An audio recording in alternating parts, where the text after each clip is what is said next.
L'Italie, la vie de misère des migrants exploités par les caporaux mafieux.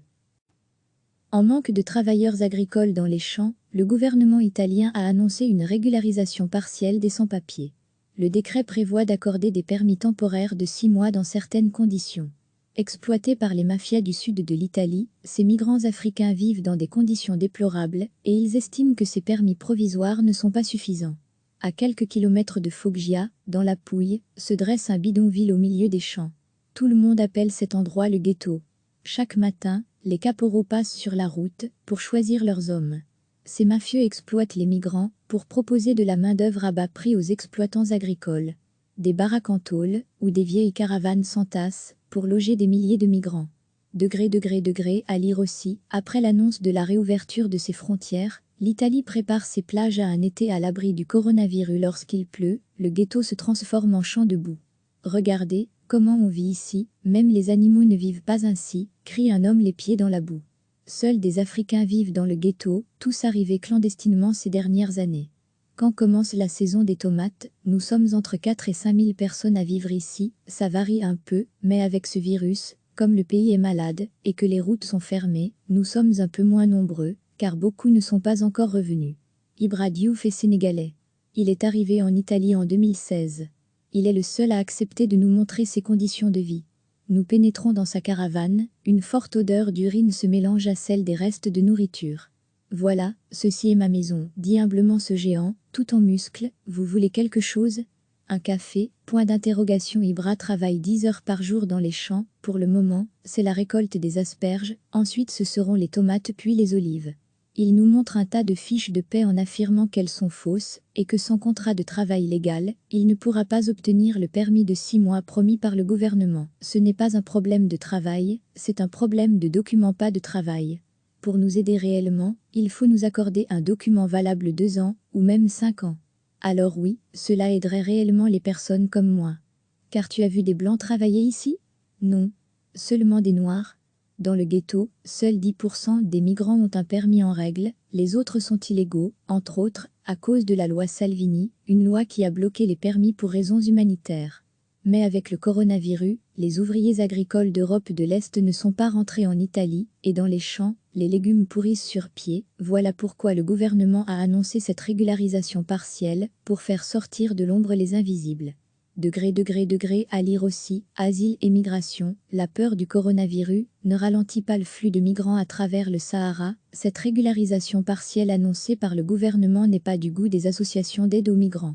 Ce n'est pas la loi que nous souhaitions, explique Yvan Sagnet, un activiste camerounais installé en Italie et qui a fondé l'association NoCap, qui lutte contre l'exploitation des migrants par les caporaux. C'est une loi qui se limite seulement à l'utilité du travailleur immigré et qui ne se base pas sur les droits, mais sur l'économie, mais c'est quand même un pas en avant, et nous estimons que sur les 600 000 sans-papiers qui vivent en Italie, 200 000 seront régularisés au moins pour 6 mois. Car voilà seuls les sans-papiers qui réussiront à convaincre un employeur de leur procurer un contrat dans l'agriculture ou l'aide à domicile seront régularisés. Après 6 mois, si leur contrat est prolongé, ils pourront obtenir un permis de travail à plus long terme. Les autres migrants peuvent demander le permis temporaire seulement si leur permis de séjour est périmé depuis le 31 octobre 2019. Degré à lire aussi, craignant pour ses récoltes, la Grèce assouplit ses frontières pour les travailleurs saisonniers exploités par les caporaux mafieux, illégaux depuis trop longtemps. Bien peu d'habitants des ghettos pourront donc faire partie du lot. Jeudi, ils ont organisé une manifestation pour défendre leurs droits. Pour l'instant nous sommes comme des morts vivants, nous avons quitté nos pays pour venir ici et vous avez besoin de nous tout, comme nous avons besoin de vous, dit un jeune migrant. Il demande une régularisation sans condition. Voilà pourquoi le 21 de chaque mois, ils ont décidé de se croiser les bras, de ne pas ramasser les légumes. C'est la grève des invisibles. En manque de travailleurs agricoles dans les champs, le gouvernement italien a annoncé une régularisation partielle des sans-papiers. Le décret prévoit d'accorder des permis temporaires de 6 mois dans certaines conditions. Exploités par les mafias du sud de l'Italie, ces migrants africains vivent dans des conditions déplorables et ils estiment que ces permis provisoires ne sont pas suffisants. À quelques kilomètres de Foggia, dans la Pouille, se dresse un bidonville au milieu des champs. Tout le monde appelle cet endroit le ghetto. Chaque matin, les caporaux passent sur la route pour choisir leurs hommes. Ces mafieux exploitent les migrants pour proposer de la main-d'œuvre à bas prix aux exploitants agricoles. Des baraques en tôle ou des vieilles caravanes s'entassent pour loger des milliers de migrants. Degré, à lire aussi, après l'annonce de la réouverture de ses frontières, l'Italie prépare ses plages à un été à l'abri du coronavirus. Lorsqu'il pleut, le ghetto se transforme en champ de boue. Regardez comment on vit ici, même les animaux ne vivent pas ainsi, crie un homme les pieds dans la boue. Seuls des Africains vivent dans le ghetto, tous arrivés clandestinement ces dernières années. Quand commence la saison des tomates, nous sommes entre 4 et 5 000 personnes à vivre ici, ça varie un peu, mais avec ce virus, comme le pays est malade et que les routes sont fermées, nous sommes un peu moins nombreux, car beaucoup ne sont pas encore revenus. Ibra Diouf est sénégalais. Il est arrivé en Italie en 2016. Il est le seul à accepter de nous montrer ses conditions de vie. Nous pénétrons dans sa caravane, une forte odeur d'urine se mélange à celle des restes de nourriture. Voilà, ceci est ma maison, dit humblement ce géant, tout en muscles. Vous voulez quelque chose ? Un café ? Point d'interrogation. Ibra travaille 10 heures par jour dans les champs. Pour le moment, c'est la récolte des asperges, ensuite ce seront les tomates puis les olives. Il nous montre un tas de fiches de paie en affirmant qu'elles sont fausses et que sans contrat de travail légal, il ne pourra pas obtenir le permis de 6 mois promis par le gouvernement. Ce n'est pas un problème de travail, c'est un problème de document, pas de travail.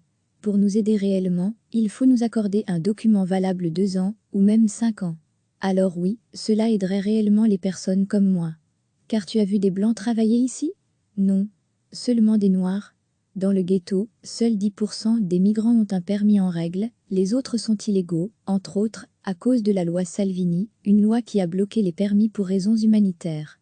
Mais avec le coronavirus, les ouvriers agricoles d'Europe de l'Est ne sont pas rentrés en Italie, et dans les champs, les légumes pourrissent sur pied. Voilà pourquoi le gouvernement a annoncé cette régularisation partielle, pour faire sortir de l'ombre les invisibles. Degré, à lire aussi, asile et migration, la peur du coronavirus ne ralentit pas le flux de migrants à travers le Sahara. Cette régularisation partielle annoncée par le gouvernement n'est pas du goût des associations d'aide aux migrants.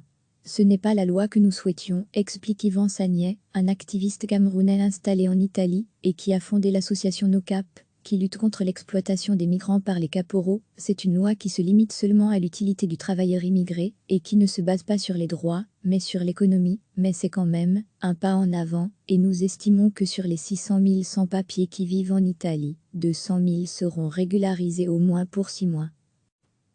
Car voilà seuls les sans-papiers qui réussiront à convaincre un employeur de leur procurer un contrat dans l'agriculture ou l'aide à domicile seront régularisés. Après 6 mois, si leur contrat est prolongé, ils pourront obtenir un permis de travail à plus long terme.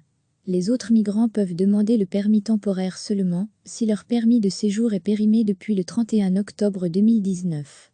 Degré, à lire aussi, craignant pour ses récoltes, la Grèce assouplit ses frontières pour les travailleurs saisonniers exploités par les caporaux mafieux, illégaux depuis trop longtemps. Bien peu d'habitants des ghettos pourront donc faire partie du lot.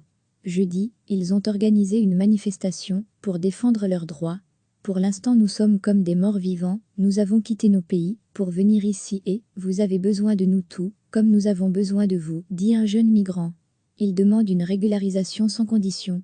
Voilà pourquoi le 21 de chaque mois, ils ont décidé de se croiser les bras, de ne pas ramasser les légumes. C'est la grève des invisibles. Cliquez sur s'abonner pour recevoir les dernières nouvelles.